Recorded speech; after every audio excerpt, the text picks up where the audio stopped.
Good morning दोस्तों। अब तक हम लोगों ने पढ़ा, मलेरिया के बारे में जाना, मलेरिया के लाइफ साइकिल के बारे में जाना कि प्लाज्मोडियम स्पोरोजोइट के माध्यम से कैसे दो होस्ट को पूरा करता है, कैसे इन्फेक्शन को फैलाता है। इस चीज़ को मैंने देखा। अब हमको देखना है उनमें इन्फेक्शन संक्रमण हो गया कैसे हुआ, ये हम लोगों ने देख लिया। लेकिन अब हमको ये देखना है कि इनके लक्षण क्या होते हैं। तो इनके लक्षण हमने बताया था कि तेज बुखार आना, 105 से 106 डिग्री सेंटीग्रेड तक बुखार का चढ़ जाना, और भी ज़्यादा बढ़ सकता है। तो इतना इनका बुखार बढ़ना, कपकपी के साथ बुखार आना। लेकिन बुखार के साथ साथ इनके क्या होता है, एक नियमित बुखार आता है, यानी 24 घंटे में, 36 घंटे में, ऐसे क्या होता है, एक नियमित बद्ध से इनको क्या होता है, लाइफ साइकिल जब पूरी होती है तो क्या आता है, इनको तेज़ी से बुखार आता है और कपकपी आती है तथा पसीने के साथ ये बुखार चला जाता है। इनकी खासी लक्षण यही होता है कि यानी नियमित समय पर बुखार आना, बुखार कैसा हो, कपकपी के साथ हो, लेकिन वह पसीने के साथ, पसीना होगा फिर बुखार चला जाएगा। ये क्या हैं इनके लक्षण हैं, सर में तेज दर्द होगा और बेचैनी सी रहेगी। ये क्या है इनके लक्षण हैं, यानी बुखार तेज आना, कपकपी के साथ आना, पसीने के साथ चला जाना, 105 से 106 8 डिग्री सेंटीग्रेड तक बुखार का रहना, फिर चले जाना पसीने के साथ। इनके क्या हैं सामान्य लक्षण हैं, सर में दर्द होना, बेचैनी होना, ये क्या है इनके लक्षण हैं। लेकिन अगर हम कहा जाए कि इनका उपचार या हम कहें कि बचाव क्या है, तो बचाव में हम कह सकते हैं कि आसपास जल को इकट्ठा ना होने दें। आसपास की जल को इकट्ठा ना होने, चूँकि मच्छर के जो लार्वा होते हैं जल के ऊपर सतह पर तैरते हैं, तो ऐसे स्थिति में अगर हम कैरोसिन उस पर डाल दें या कुछ ऐसे वहाँ जल ही जमा होने दें ताकि वो अंडे पनप न पाएँ, तो ऐसे स्थिति में हम इनके रोकथाम कर सकते हैं। दूसरी स्थिति ये होती है कि डीडीटी का छिड़काव। पहले भारत में डीडीटी का छिड़काव हुआ करता था, जिससे मलेरिया रोग लगभग समाप्ति की ओर था। लेकिन इसका दुष्प्रभाव, डीडीटी का जो है दुष्प्रभाव पड़ना शुरू हो गया, जिसके कारण सरकार को पूर्णतः प्रतिबंध लगाना पड़ा। और अब हमारा एकमात्र उपाय है मच्छरों से बचना, मच्छरदानी का प्रयोग करना, आसपास के जल को इकट्ठा न होने देना।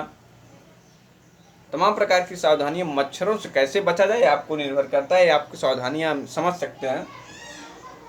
और दूसरी स्थिति अगर हम करें तो इनके लिए जैसे बत्तख को छोड़ना, जल में जहाँ जल इकट्ठा, बत्तख को छोड़ना, ये मच्छर के लार्वा को बहुत तेज़ी से खाते हैं। एक क्वेश्चन पूछता है, मच्छर के लार्वा को या प्लाज्मोडियम लार्वा को कौन सी मछली सेवन अधिक करती है, तो वो है गैम्बेसिया मछली।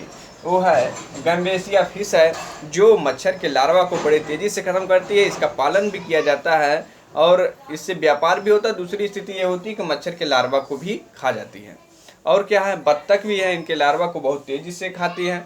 तो ये इनका सामान हो गया कि इनके कैसे बचा जा सकता है। दूसरा है इनकी जो दवाइयाँ हैं, पेलिड्रीन है, प्राइमोक्विन है, क्लोरोक्विन है। ये ऐसी औषधि हैं, मेडिसिन हैं जो मलेरिया रोग के लिए उपयोग में लाई जाती हैं। यानी पेलिड्रीन, प्राइमोक्विन, क्लोरोक्विन नामक ये औषधि है जो मलेरिया रोग के लिए लाई जाती हैं। गैम्बेसिया फिश है जो मच्छर के लार्वा को खा जाती हैं, बत्तख भी खाती हैं। डीडीटी का छिड़काव या आसपास के जल इकट्ठा न होने देना इनका रोकथाम या उपचार में सम्मिलित होता है।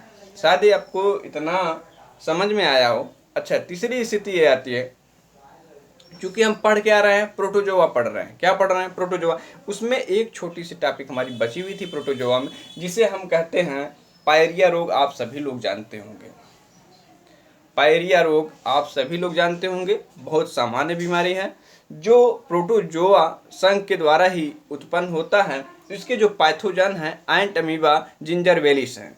एंट अमीबा पैथोजन है इनके, एंट अमीबा जिंजरवेलिस। ध्यान रहे, पायरिया की जो पैथोजन है, रोगजनक हैं, एंट अमीबा जिंजरवेलिस है। ये ट्रोफोजोआइट्स के रूप में पाए जाते हैं। कैसे पाए जाते हैं, ट्रोफोजोआइट्स, मैंने पेजिस में आप लोगों ने देखा होगा, ट्रोफोजोआइट्स इंसेस्ट में पाए जाते थे, वही ट्रोफोजोआइट यहाँ पर भी हैं। ये ट्रोफोजोआइट कहाँ किसमें पाए जाते हैं, कुत्ते में, बिल्ली में, घोड़े में, बंदर में, मानव में ये पाए जाते हैं। कहाँ पाए जाते हैं, मसूड़ों के जड़ों में। मसूड़ों के जड़ों में या गले में जो ट्रांसिल पाई जाती है उसके थैलियों में ये अपना बसेरा बनाते हैं, वासस्थान बनाते हैं। और क्या करते हैं, धीरे धीरे उसका क्या करते हैं, भंजन करते हैं, उसको चालना शुरू करते हैं। किसको, मसूड़े को अपना भोजन। चूंकि ये क्या है, अंतःपरजीवी है, अंदर रहकर क्या करते हैं, भोजन को अपना द्विगुणन करेंगे। द्विगुणन करने के बाद क्या करेंगे, भोजन की प्राप्ति करेंगे।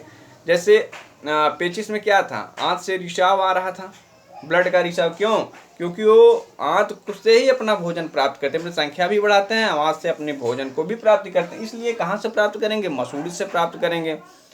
जब मसूड़े से प्राप्त करेंगे तो मसूड़ा क्या हो जाएगा, कमजोर होगा,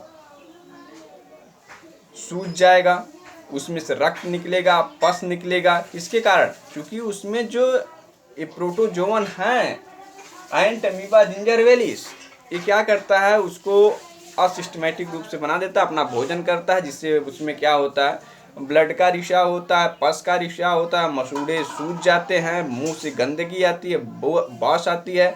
और दूसरी स्थिति ये बनती है, बास आने के साथ साथ रक्त का रिसाव भी यहाँ होता है। तो ये स्थितियाँ इनकी सामान्य है। पैथोजन क्या है, एंट अमीबा जिंजरवेलिस किस अंग को प्रभावित करते हैं, मसूड़े को प्रभावित करते हैं। इसमें किसके रूप में पाए जाते हैं, ट्रोफोजोइट्स के रूप में पाए जाते हैं। इनके लक्षण क्या होते हैं, दांत से पस आना, मसूड़े को फूल जाना, मसूड़े से रक्त का निकलना, दांत जब मसूड़े कमज़ोर हो जाएंगे दांत झड़ जाएंगे। तो इनका स्थिति ये भी सामने आता है कि यानी ये सामान्य इनके लक्षण हैं किसके, पायरिया के। फैलता कैसे है, जैसे आपसी संबंध से, जूठे भोजन से, चुंबन से, ये क्या होते हैं, यानी मुख के संबंध अगर बनता है तो ये पायरिया जो पैथोजन है आसानी से एक मुख से दूसरे मुख में ट्रांसफ़र हो जाते हैं और अपने रोग को फैलाना शुरू कर देते हैं। ये है पायरिया, जिसको आप लोग पढ़ ले जरूर जानिएगा। क्योंकि इसके जो पैथोजन है, इसको हम चूँकि प्रोटोजोआ, एंट अमीबा हिस्टोलिटिका, एंट अमीबा जिंजरवेलिस, चूँकि प्रोटोजोआ है, इसके बारे में हमको पढ़ना ज़रूरी है। तो ये दांत के बीमारी के रूप में कार्य करते हैं। शायद ही आपको समझ में आ गया हो। और मलेरिया ख़त्म हो गया, आपका पायरिया ख़त्म हो गया। अब हम लोग पढ़ेंगे क्रीमवर्म रोग, यानी हेलमिंथेस द्वारा जो रोग उत्पन्न होते हैं उसके बारे में हम लोग चर्चा करेंगे।